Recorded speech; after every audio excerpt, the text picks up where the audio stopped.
Ay, ang ganda ng pag-uusapan natin ngayon. Alam niyo po, ang tunay na pananampalataya, it stands firm even when the heat is turned up.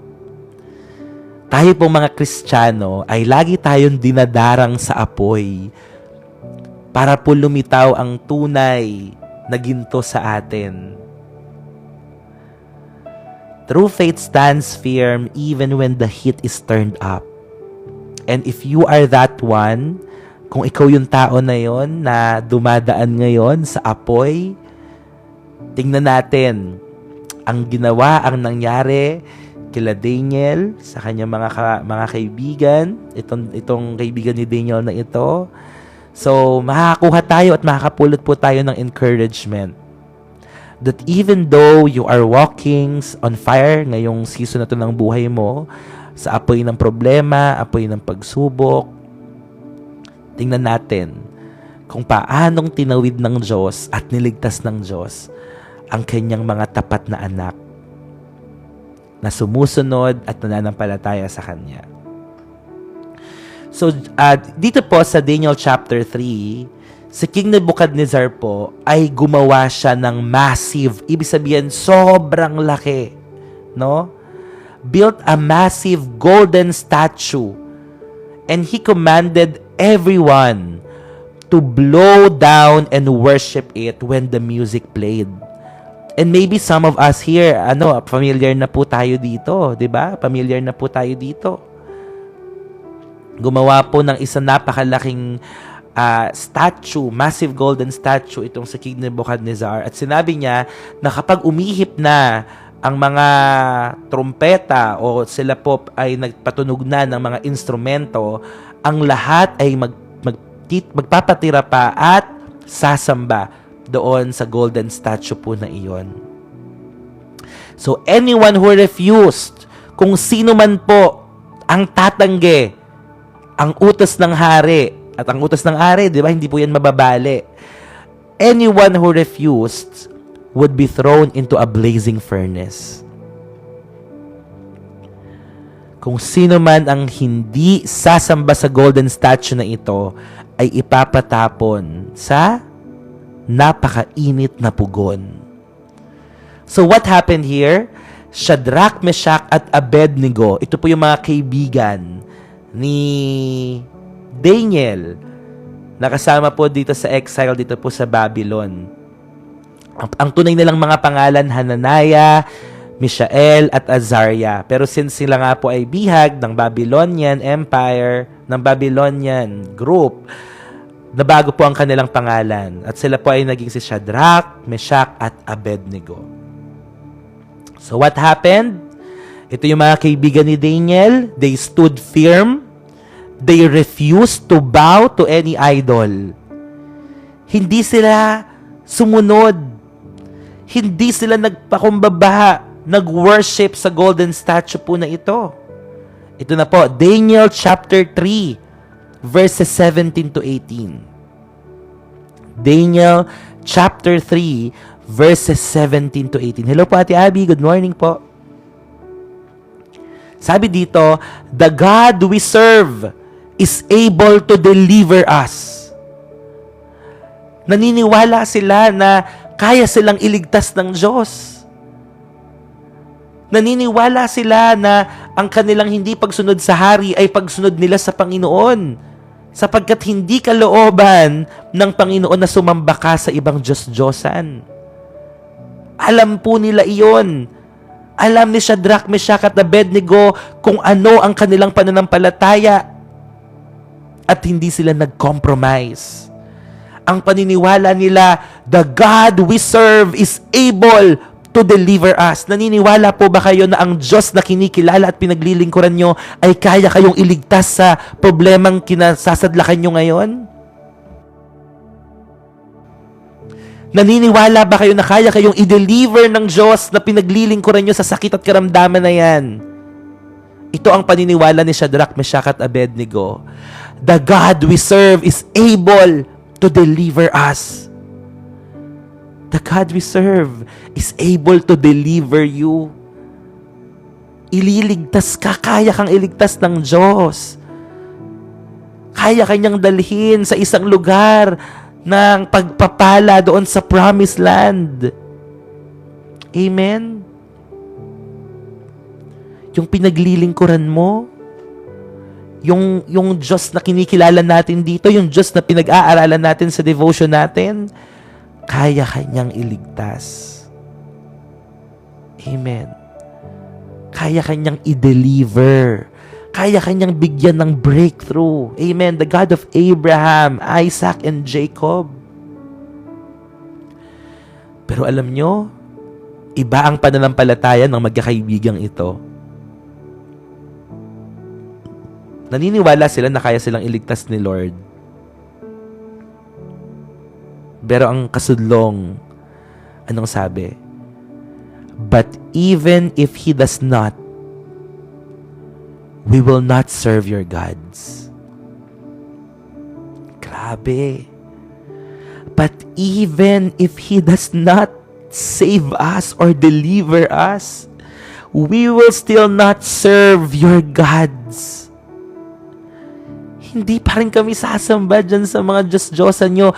Iligtas man kami o hindi man kami iligtas ng Panginoon. Anong pananampalataya ang meron ka ngayon? Ikaw ba ay sumasampalataya lang kapag maganda ang nangyayari sa buhay mo? Paano kapag hindi na? Paano kapag tuloy-tuloy ang problema? Paano kung sunod-sunod ang dagok na nangyayari sa buhay mo ngayon? Mananampalataya ka pa rin ba? Susunod ka pa rin ba? Minsan po nakakalungkot. Ang daling sumunod sa Panginoon kapag maganda ang nangyayari sa buhay mo. Pero may mga tao na dumaan lang sa konting problema at pagsubok, bumibitaw na agad. Nawa po ay kapulutan natin ng aral itong magkakaibigang ito. Ang paniniwala nila, Panginoon, kahit ganito ang mangyari sa amin, alam namin na kaya mo kaming iligtas. Alam namin, Panginoon, kung sino ka. Kilala ka namin, Panginoon eh.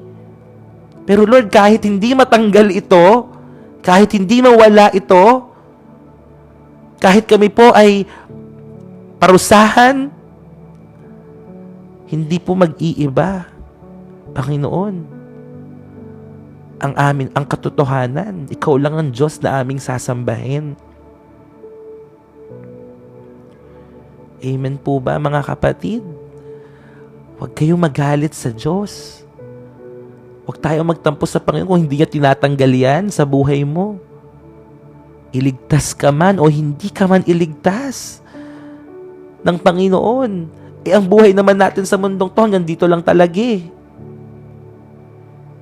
Ang tunay nating pupuntahan doon sa buhay na walang hanggan. Kaya ano ang mga bagay na ginagawa mo? Para kanino ka bumabangon, sabi ng Nescafe. Para kanino ka bumabangon? Para kanino ka ba sumusunod, naglilingkod?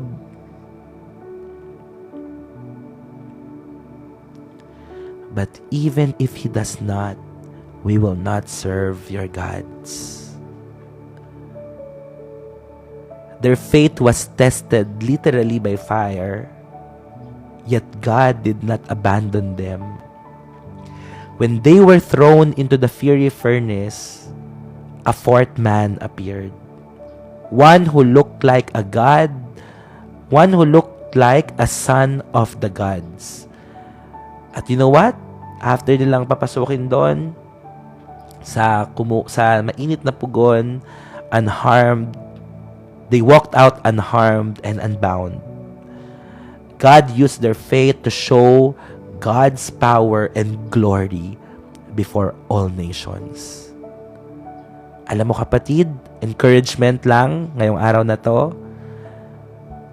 Kung dumadaan ka ngayon sa apoy, God is just testing you. He is just purifying you, consecrating you. But right after that, you will walk out. You will walk out in that fire unharmed and unbound. Hindi na nakatali yung kamay mo kasi sila tinali sila para hindi sila makatakas. Nakatali sila, pinapasok sila doon sa mainit na pugon, 7 times the heat. At yung mga kawal nga na mga tao na kasama nilang magpunta doon, nasunog eh. Pero sila, unharmed, unbound. So I pray in the name of Jesus, you who are watching, kung ikaw man yung lumalakad ngayon sa apoy ng testing, ng trials, ng problema, ng pagsubok, in the name of Jesus, lalabas ka dyan sa apoy na yan na hindi ka man lang nasunog. Amen. You are unharmed and you are unbound in the name of Jesus. Lalabas ka na matagumpay sa apoy na yan. Hallelujah. Thank you, Lord. So, 3 powerful lessons po. 3 powerful lessons.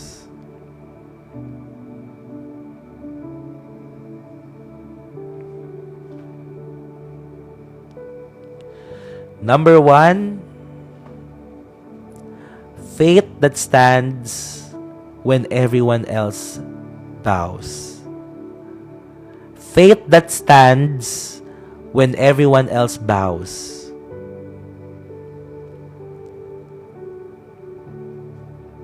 Faith that stands when everyone else bows. Bows as in B-O-W-S pala. B-O-W-S. As in bows. Yan. Parang naninikluhod. Ganyan. Sabi sa Daniel chapter 3 verse 18, we will not serve your gods or worship the image of gold you have set up. Tumayo sila sa kanilang pananampalataya. Matibay ang pagkakasabi nila na we will not serve your God or worship the image of gold you have set up.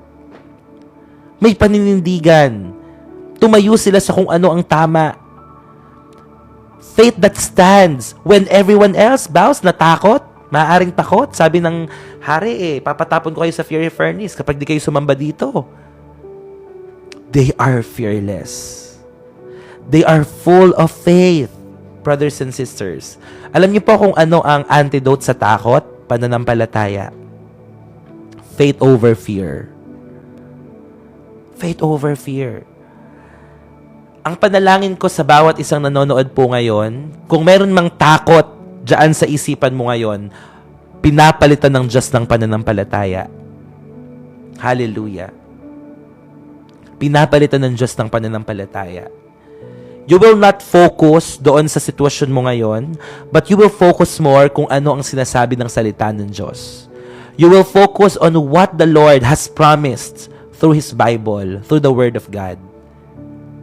Faith over fear. At ang tunay pong pananampalataya is not proven in comfort, but in confrontation. True faith is not proven in comfort, but in confrontation. Amen? So the real test of faith comes when standing for God. The real test of faith comes when standing for God. Amen? And it means, ito po ay kahit mag-isa ka lang, kahit ang lahat ng mga tao, majority of the people, ito yung ginagawa, pero alam mo, hindi ka looban ng Diyos, tatayo ka pa rin. Tatayo ka pa rin. The real test of faith comes when standing for God means standing alone. The real test of faith comes when standing for God means standing alone. Kahit mag-isa ka na lang. Alam niyo, mahirap kapag mag-isa na lang no? Itong si Shadrach, Meshach at Abednego, pwede naman silang sumunod na lang Di ba?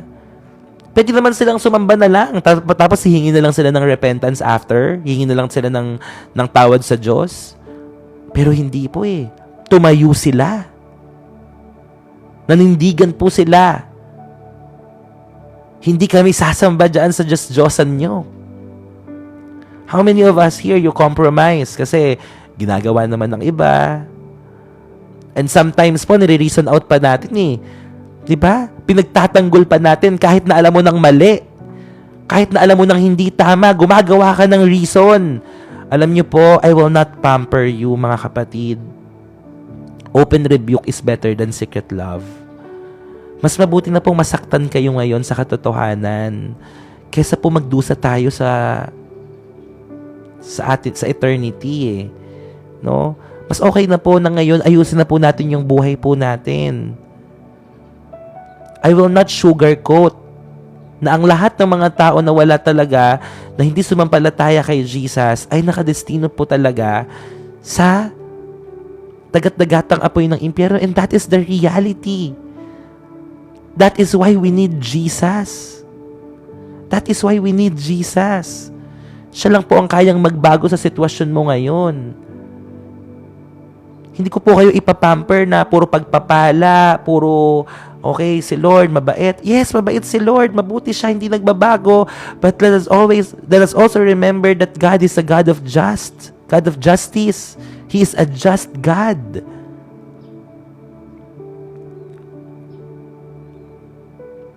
At ino-honor ng Panginoon. Hallelujah. Ino-honor ng Panginoon. Thank you po. Thank you, Sir Chester. Ino-honor ni Lord ang pagtayo mo sa Kanya, ang paninindigan mo.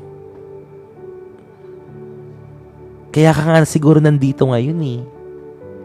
May gustong iayos ang Panginoon sa'yo. May gusto siyang baguhin sa buhay mo. Kahit mag-isa ka na lang, huwag kang sumama doon sa marami kung alam mong mali naman yung ginagawa nila.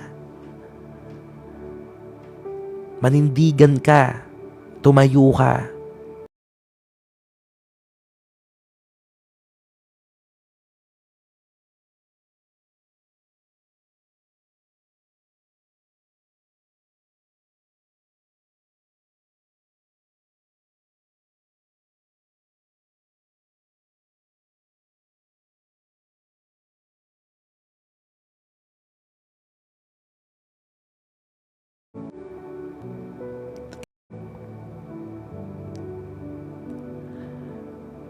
Yeah, dyan naman ang kaaway.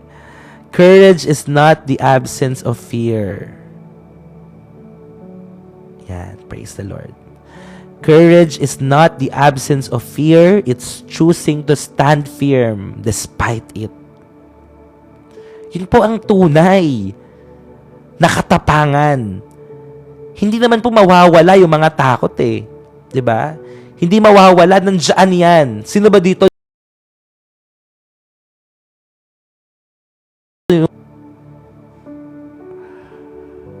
Lahat po tayo may mga takot pa rin nangyayari sa ating mga buhay.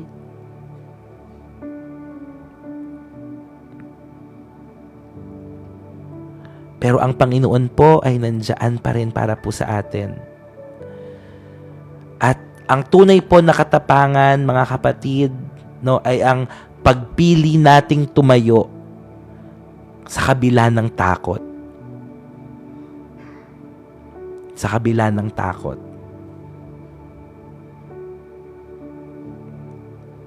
Manatili ka, kapatid, na nakatayo. Amen. Amen. Thank you, Lord, sa araw po na ito. Teka lang po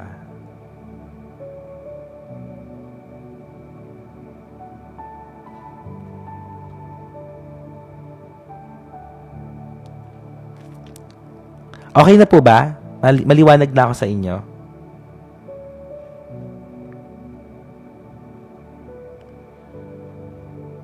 Yan. So, praise God. Opo, lahat po tayo may mga takot. Normal po iyan. Pero tayuan mo ang pananampalataya mo. Okay? Kasi sa totoo lang, kung pangungunahan ka ng takot, wala rin mangyayari sa iyo eh. Alam niyo po, meron akong isa na umattend sa church namin. Napaka nun, intercessor, very yun, very powerful kapag mag-pray, ganyan. Kaso nung nagkaroon po ng sakit, grabe, nakita mo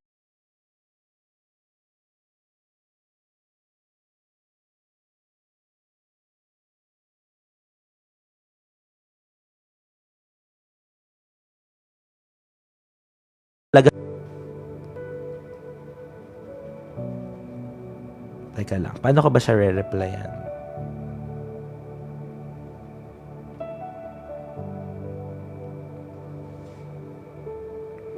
Okay na po ulit? Okay na. Ayan. Sige po.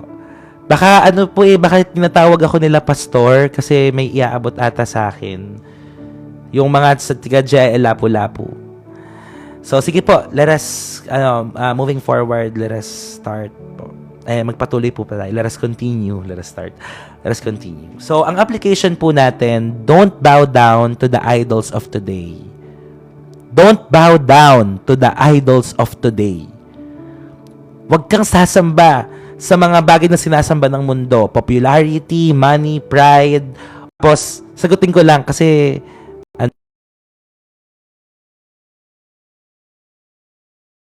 dyan lang kayo. Pause.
Okay na, mga kapatid. Okay na po ako, maliwanag na.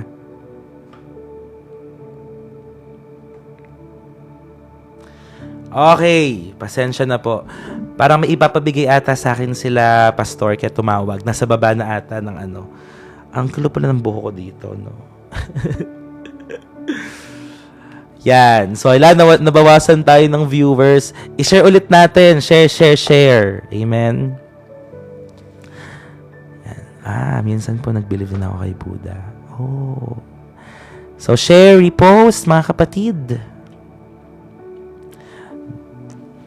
Yan. Nawa ay bumalik ulit yung mga kasama po natin. Thank you po. Yan. Praise God for sharing, for reposting.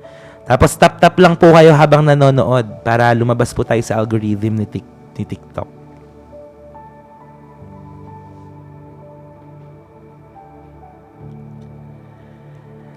Yan. So, praise God. Hello po sa lahat ng mga new followers po natin. Alam niyo po, itong ginagawa naming ito ay araw-araw. No? So, if you are new to this devotion dito po sa live stream po natin, welcome po kayong umattend. Kahit na ano po ang inyong paniniwala, kahit na ano po ang inyong religion, it doesn't matter kasi po ang binibuild natin dito ay yung relationship natin kay Lord.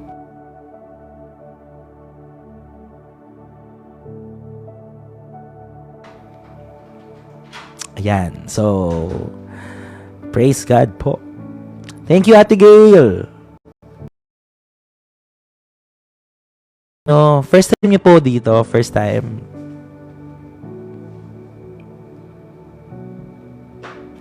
Ganun po pala mag-tap-tap sa live niyo. Ngayon lang po ako nakapag-tap-tap. Opo, ganyan lang kayo sa screen, no? Ganyan lang.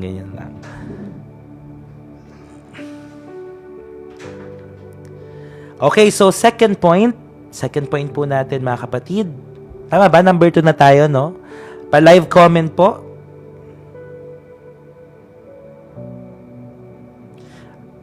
Abby. Okay. Ate Abby pala yan. Ate Abby. Okay, number 2. God's presence is greatest in the fire. God's presence is greatest in the fire. Grabe to. Ito ay assurance sa lahat ng mga taong dumadaan sa apoy ng pagsubok. Mas matindi ang presensya ng Panginoon na pwede niyong maranasan. Daniel chapter 3 verse 25. Daniel 3:25. I see 4 men walking in the fire, unbound and unharmed, and the fourth looks like a son of the gods. So God didn't keep them out of the fire. He met them inside it. Ang gandang revelation nun, mga kapatid. Pwede naman gawin ni Lord, di ba, na hindi na sila papasukin doon sa apoy, sa pugon. Pwede naman sila na iligtas na lang ng Lord bago sila dalhin doon. But the revelation here, God didn't keep them out of the fire. He met them inside it. Doon sa loob.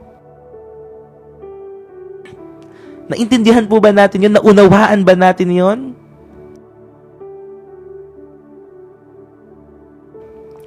Doon sa loob ng apoy, ng pugon, doon sila kinatagpo ng Panginoon. Doon nila naranasan ng presensya ng Diyos, ang pag-iingat niya. So sometimes, God doesn't remove the trial. He reveals His presence in the middle of it. He reveals Himself in the middle of it. Kailangan mo talaga na nandoon sa apoy na yon. Ilang beses nang natakot ka, ilang beses nang dumaan ka sa apoy na yan, ng pagsubok. Pero doon mo mas napapatunayan buhay ang Diyos. Ilang beses kang natakot, na parang wala nang mangyayari. May mga nakausap ako sa inyo, may mga napag-pray ako sa inyo. Kamusta? Right after patunayan ng Diyos ang kanyang katapatan at kanyang kabutihan, anong ginawa mo? May mga tao nakakalungkot lang po. Kapag sila ay takot, di ba? Talagang, grabe, Lord, tulungan mo ako. Pray, pray, pray. Kapag tinupad na ng Lord ang kanilang mga panalangin, ano nangyayari minsan? Nakakalimutan na ulit. Bumabalik na ulit sa dating buhay. Mga kapatid, ito pong nangyari sa kila Shadrach, Meshach at Abednego, doon sa loob ng apoy nakatagpo nila ang Diyos. Doon sa gitna ng apoy, naranasan nila ang presensya ng Diyos. Hindi laging inaalis ng Diyos ang apoy. Minsan doon niya pinapakita na hindi ka nag-iisa. Hindi ka nag-iisa.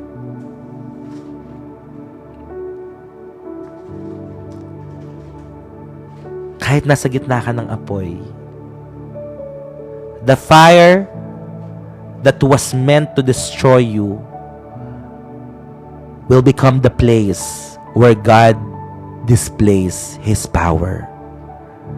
Na supposedly ang apoy na ito ang papatay kay Shadrach, Meshach at Abednego, pero itong apoy pala na ito ang nagdala sa kanila sa presensya ng Diyos. Sa tinanong ko kayo kanina, kayo ba yung taong dumadaan sa apoy? At yung apoy na yan, kapatid, ay hindi para sirain ka. The fire that was meant to destroy you will become the place where God displays His power. Matatanghal ang pangalan ng Panginoon. Makikilala siya ng lahat.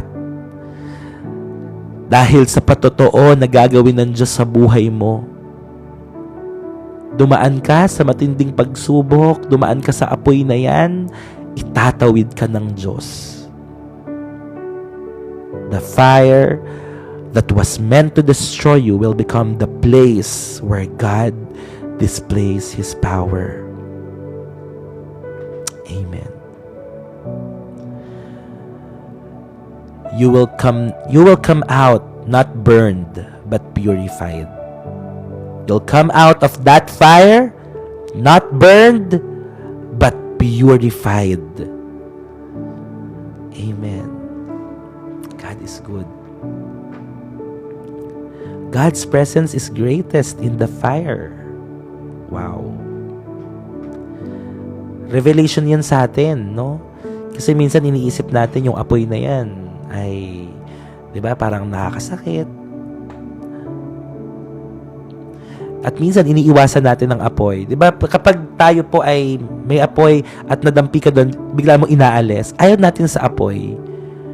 Kapag may mainit na, alam mo yun, takore, di ba, kapag nadikit ka doon, tatanggalin mo agad. Ayaw natin sa apoy. Pero ang apoy na sinasabi dito, itong apoy na to ng presensya ng Panginoon, catch that fire. Catch that fire. Even though it hurts. Even though it's painful. Hawakan mo yan. Kasi dyan sa apoy na yan, dyan mamamalas ang presensya ng Panginoon. Amen. God will reveal Himself in that fire. Yes po, meron sa YT pero hindi pa ako nakakapag-upload. Pag uwi ko po ng Bulacan, God will reveal Himself. Amen. And number 3 and the last. Number 3. Faith that influences the world. Grabe naman. Talagang global. Faith that influences the world. Alam nyo, bago tayo mag-start ng live stream dito sa TikTok, ako po ay isang, normal na lingkod ng Diyos. I am pioneering a church. 3 taon na po yung church na hinahawakan ko under Jesus is Lord. At normal lang. Diba? Doon lang ako sa church. Doon ako nakatira. I volunteered myself available to God na, Lord, ito ang buhay ko. Papagamit ako sa iyo. And I never imagined that this faith pala, no, can influence the world. Hindi ko alam na dadalhin niya ako dito sa pagla-livestream, na dito pala ako magtuturo ng salita ng Diyos. At sa pamamagitan nito, maraming tao, maraming buhay ang mababago. Marami palang buhay sa iba't ibang panig ng mundo ang nangangailangan ng salita ng Diyos. Marami palang kagaya nyo na naghihintay na manumbalik sa Panginoon. At marami dito ang tinawag ulit ng Diyos. Amen, sabi ni Bert. Faith that influences the world. Amen. Alam niyo po, after nitong mangyari, na lumabas sila Shadrach, Meshach at Abednego, si King Nebuchadnezzar, sabi niya, then the king said, "Praise be to the God of Shadrach, Meshach and Abednego." Pinuri ng hari na sabi niya, sumamba kayo sa Diyos-Diyosan, pero right after na lumabas si Shadrach, Meshach at Abednego, sinabi niya, "Praise be to the God of Shadrach, Meshach at Abednego." Your faith can inspire others to believe. Sa pananampalatayang meron ka, pwede kang mag-inspire ng ibang mga tao.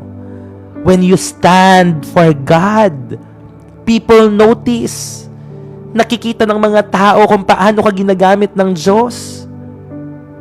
The same king who built an idol ended up worshiping the true God because of their faith. Ang hari na siya mismo ang nagsabi, sambahin nyo tong Diyos-Diyosan na to. Pero dahil sa pananampalataya, dahil sa ginawa ni Shadrach, Meshach at Abednego, anong ending? Itong hari na ito, siya pala ay makakatagpo din ng Diyos dahil sa pananampalataya ni Shadrach, Meshach at Abednego. Mga kapatid, your faith can inspire others to believe. Your faith can inspire others na manumbalik sa Panginoon.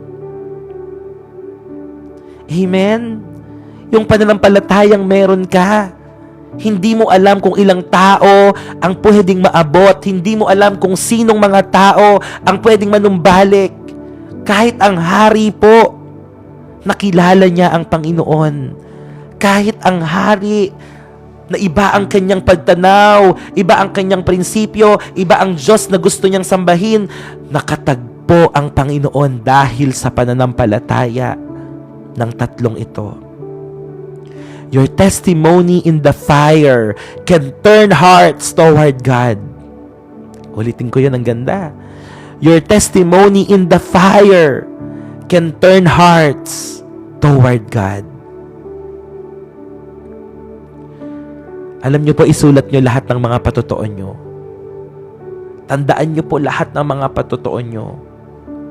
Kasi darating ang araw, gagamitin mo yan to inspire other people.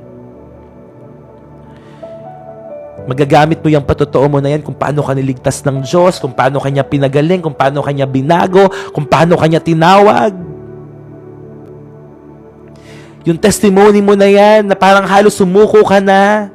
Yung sitwasyon mo ngayon, na parang halos bumigay ka na, wala ka ng pag-asa, gusto mo nang mawala sa mundong to, gagamitin ng Diyos yan para ang ibang mga tao ay maniwala sa Kanya. Your testimony in the fire can turn hearts toward God. When you remain faithful, your story becomes someone's reason to hope again. When you remain faithful, your story becomes someone's reason to hope again. Gusto ko po ito, yung buhay ko ay maging pag-asa para po sa iba, na kung paano ako binago ng Lord, kung paano niya ako pinagpala, kung paano siya gumawa ng himala sa buhay ko, ganun din ang kaya niyang gawin sa bawat isa. Kung paano niya ako tinawag para po magpastor, sumunod lang naman po ako, pero hindi niya ako pinabayaan. Naalala ko po dati nung tinatawag ako ni Lord, sabi ko, Lord, handa na akong magutom. Handa na akong ibigay sa iyo ang lahat. Tinalikuran ko ang lahat, pati trabaho ko, lahat, para po masunod ka lang. At ngayon po, akala ko magugutom ako. Akala ko hindi ko na mapupuntahan yung mga lugar na gusto ko. Akala ko hindi na ako makakasakay ng eroplano ulit. Alam niyo ba, the first time, unang mga buwan na ako'y naglingkod sa Panginoon, merong isang tao na sumagot ng Manila Hotel. Grabe, sabi ko, 5-star hotel. Pinatunayan sa akin ng Diyos na walang imposible sa Kanya. Pinatunayan sa akin ng Diyos na ang mga taong nagsusuko ng buhay sa Kanya ay hindi nawawalan. Bagkus nagkakaroon pa ng higit-higit. Pinapatunayan ng Diyos sa ating lahat, mga kapatid.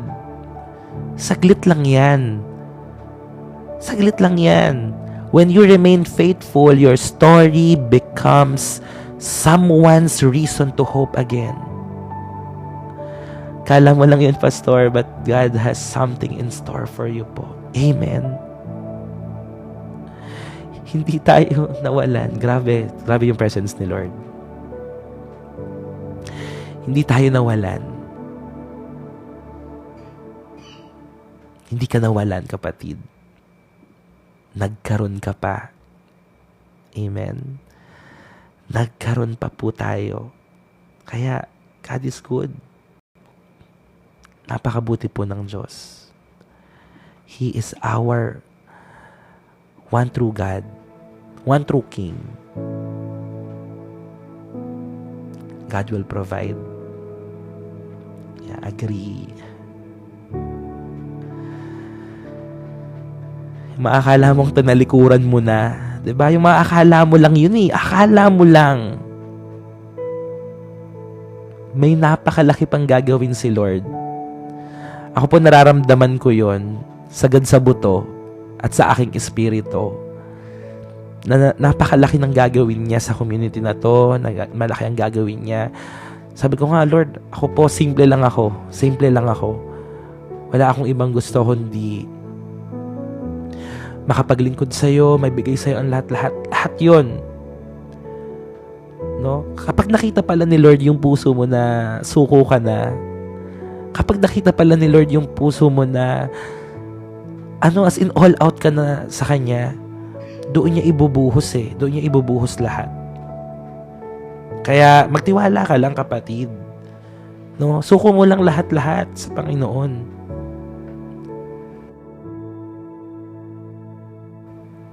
Bigay mo lang lahat sa Kanya. Amen. Let your faith shine in the fire. Others will see Jesus in you.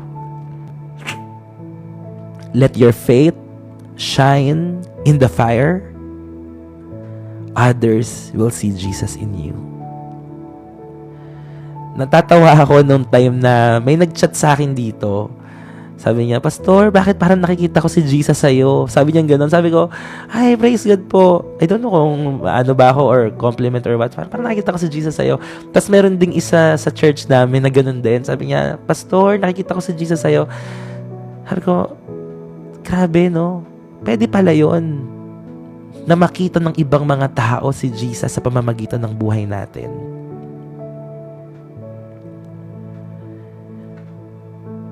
Let us be like Jesus. Magkaroon tayo ng Christ-likeness. Yung pananampalataya natin na magbibigay ng pag-asa sa iba. Yung pananampalataya natin na kaya mag-impluwensya sa iba. Yun lang yung meron po tayo Sabi ko nga po, wala naman akong kahit na Hindi ko po maibabalik sa inyo yung mga bagay na binibigay nyo. Hindi ko po maibabalik yan, pero si Lord ang may kakayanan. Si Lord ang may kakayanan. At naniniwala po ako na mas higit kapag si Lord ang kumilos. Mas higit po siya. Kaysa sa mga pangarap natin, kaysa sa mga gusto nating marating. Kasi may mga gusto tayo, di ba? May mga gusto tayong lahat na mangyari sa buhay natin na hindi pa po nangyayari. Bigay natin kay Lord. Amen? Huwag kang sumuko. Faithing and fighting. Faithing. Pananampalataya. Ang magagamit ng Diyos upang maraming tao ang manumbalik sa Kanya. The same fire that destroys the unfaithful purifies the faithful. The same fire that destroys the unfaithful purifies the faithful. Maraming beses na ginamit ng Diyos ang apoy para po maging punishment. Yung mga anak po ni Aaron na nag-offer sila sa Panginoon, sila ay tinupok ng apoy. Pero sa ating mga tapat na naglilingkod, ang apoy ay hindi kinakakatakutan. Ang apoy ang magpupurify sa atin. Ang apoy ang magtetest sa atin. So even though it hurts, catch the fire. Even though it's painful, catch the fire. Pumasok ka dun sa apoy kasi doon mo matatagpuan ang presensya ng Panginoon. Ang ganda ng revelation na pwedeng iligtas na lang ni Lord si Shadrach, Meshach at Abednego na hindi na lang sila papasok doon sa 7 times the heat na pugon. Pwede naman yun di ba? Na ililigtas na lang sila ng Lord. Pwede niya na lang patayin yung mga kawal, pwede niyang pabagsakin yun. Pero nagtuloy pa rin silang pumasok dun sa apoy na yun. Nagtuloy pa rin sila.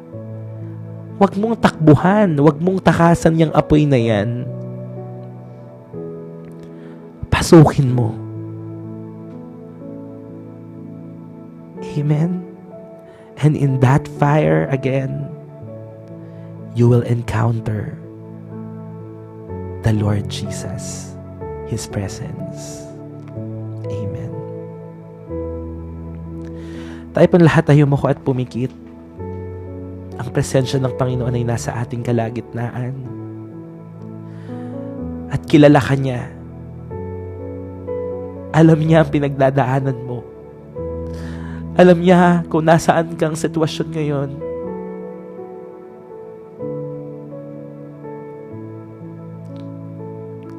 Nababatid ng Panginoon ang lahat. At nararamdaman ka niya. Sa mga panahong gusto mo nang sumuko, sa mga panahon na gusto mo na lang umalis. Pero Lord, salamat sa napakagandang revelation po na ito. Na kung saan ang maraming mga tao ay takot pumasok sa apoy, nandito ka at nagpahiwatig na doon sa apoy, doon namin mararanasan ang presensya mo. So Lord, I pray, purify your people sa apoy na pinagdadaanan po nila ngayon. Kausapin mo po sila. Magpakahayag ka sa kanila, Panginoon.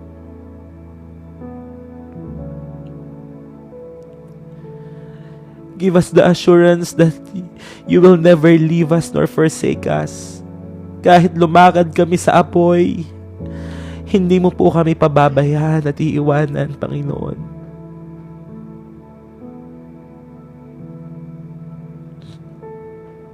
Salamat po.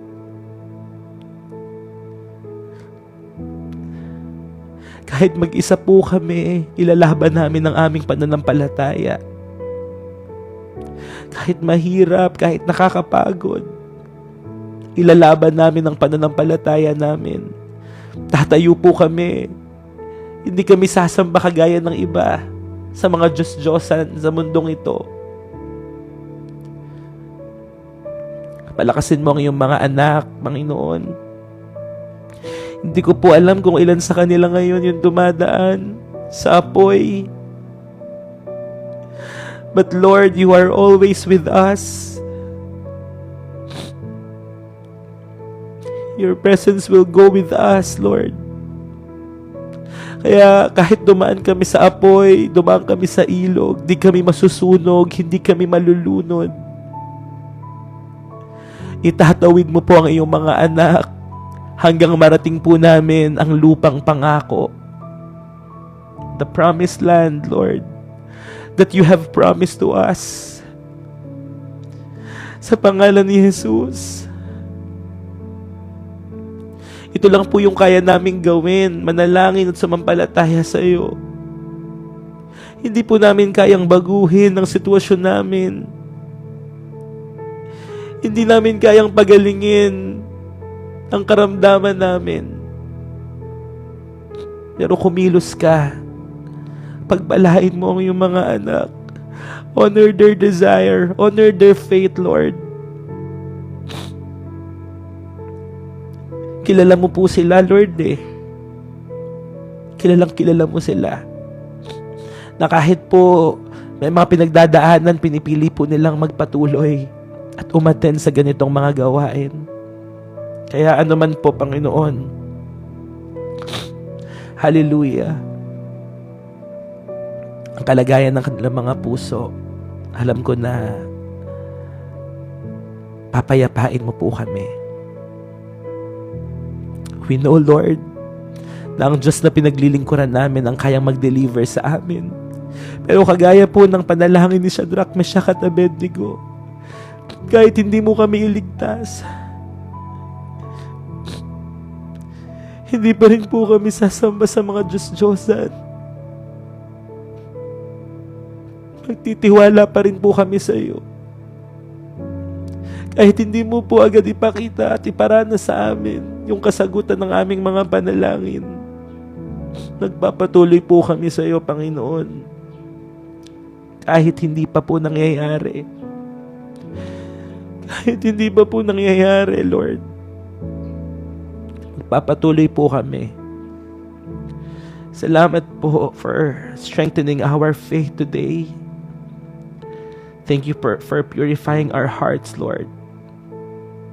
And use this faith to inspire others to believe.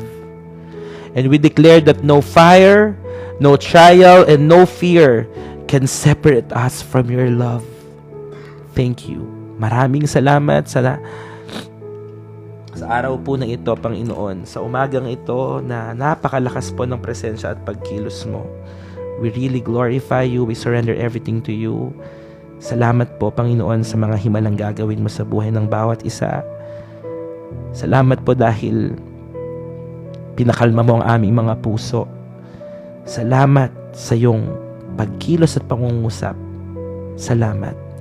Sa iyo namin mainam na binibigyan lahat ng papuri, pagsamba at pasasalamat sa pangalan ni Jesus. And everybody will say and agree, Amen and Amen.